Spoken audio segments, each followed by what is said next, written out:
Hey everybody, I'm Natalie. And I'm Max. And we're cruising Israel for ILTV. Max, I know we've went to many farms before, but never a honey farm. Ooh, a honey farm. You're gonna go inside the honey farm? Well, we'll both go inside the honey farm, we'll look around, we'll see how they produce the honey. But to make honey, you gotta have millions of bees, literally. Are you prepared to face millions of bees? Let's not go that far. I don't think I'm gonna do that. We'll just smell some honey, taste some honey. I don't know, I'd like to see you get in there with those bees, but let's see what we can do, huh? Okay, let's go. All right. In the land of milk and honey, it's no surprise that we came to visit the bee farm that has been producing honey for almost 80 years. So today we're going to learn all about the production and maybe even taste some. Let's check it out. Ever thought how the world would be like without bees? Well, bees keep plants and crops alive, so they're pretty significant for the survival of agriculture.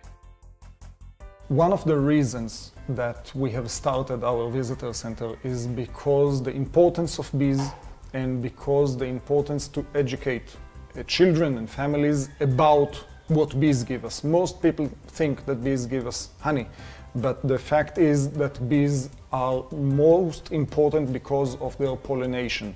Bees pollinate the flowers. Third of everything we eat is thanks to the honeybees. Unfortunately, bees are under a dangerous threat and are decreasing in number. Their decline is attributed to a variety of factors, including pesticides, urbanization, and the spreading of diseases. It's really important for everyone to understand how important bees are and to do whatever they can in order to protect them.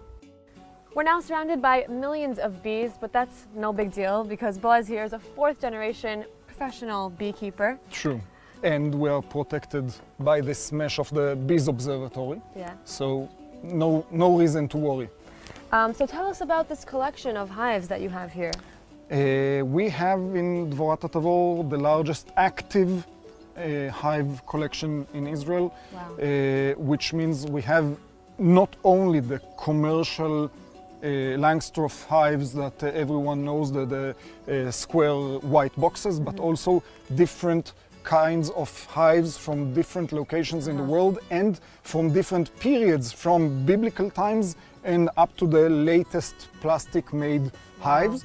And I see they're all made of different materials, tree bark, wood, straw. Yeah, mud. Wow. Yeah, and each type presents different challenges. And they all produce the same amount of honey, just No, maybe at a different no. time? So how does it Only work? the commercial boxes produce honey that we harvest. Okay. All the rest of the hives are here for learning and for experiments with different working methods. One of the problems is that primitive hives don't produce kosher honey. Really? Because What makes in it kosher? ancient times, one of the methods of extracting honey was to take physically the honeycomb, crush it, and strain the honey. So you will have parts of insects in that honey, which by definition, since it's unpure, makes the honey unpure. So anyone know how bees' honey can be considered kosher if bees are non-kosher insects? Well, bees do not secrete the honey from their bodies, rather they just convert the collected nectar. But we'll get into the whole honey production process a little later. So not only bees, but I see you also have an area for chickens, turkey. What's this about? This is actually a poultry sanctuary. Sanctuary? Yeah, people are buying cute, cuddly chicks, and they end up growing too loud chickens, and then they don't know what to do with them, so they bring them here and they live the rest of their lives here.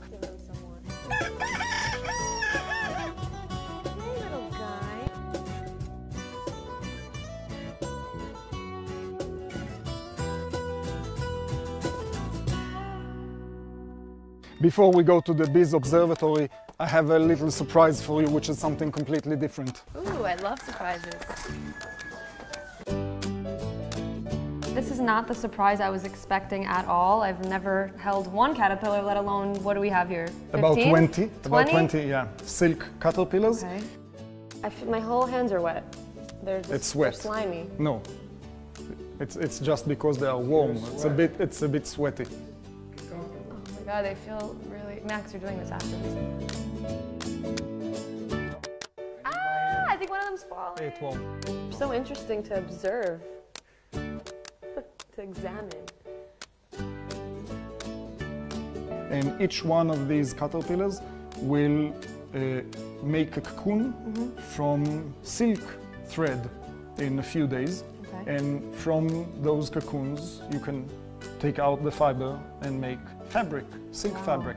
So they're actually very useful. They're actually not so gross. They're just like gummy worms. Okay, this feeling is too weird. Here you go, Boaz. You can have them back. Enjoy the silk. Thank you very much. Now, although holding a handful of caterpillars is weird, it gets even weirder.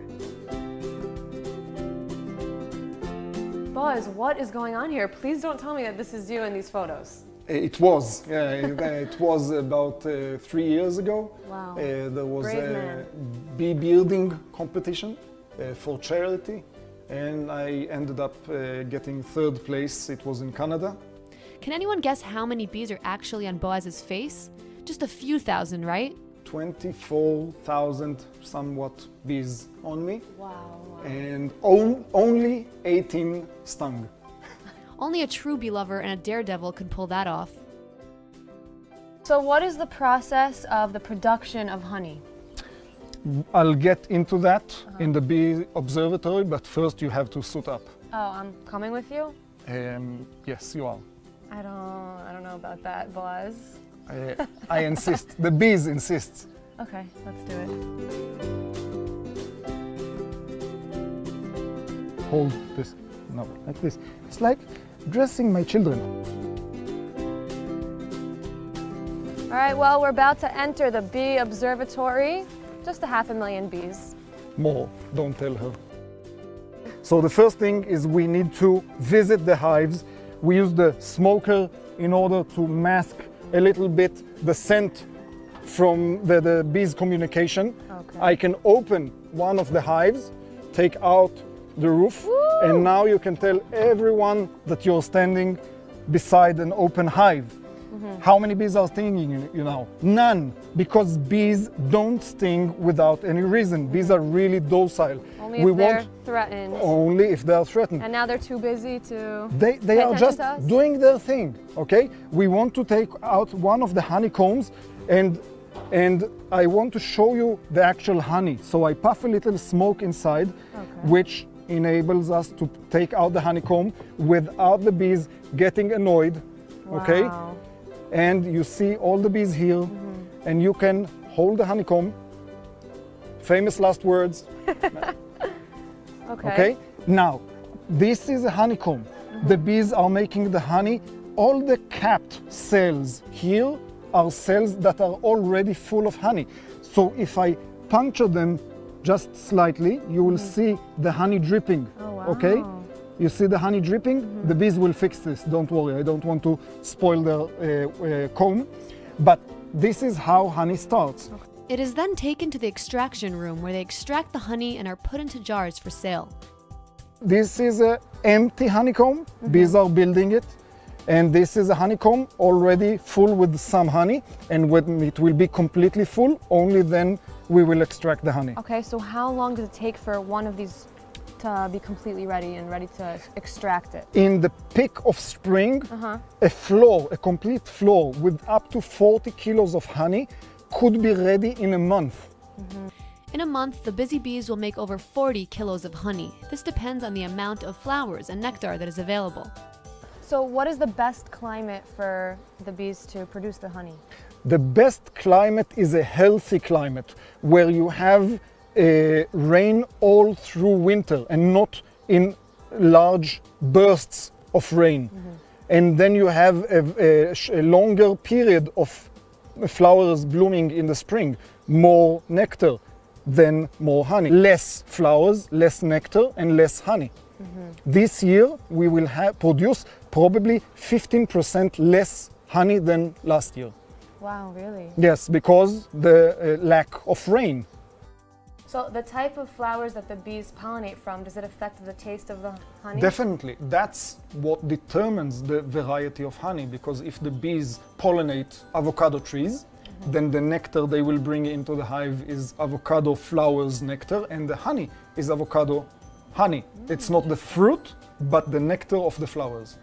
Okay, Natalie, I've showed you everything we are doing here, and the only thing left to do is for you to taste honey. The purest honey there is. And you need to, that's the only process we do, is physically dip the teaspoon in and taste the honey. That's the only thing you need to do. Wow, it's very good.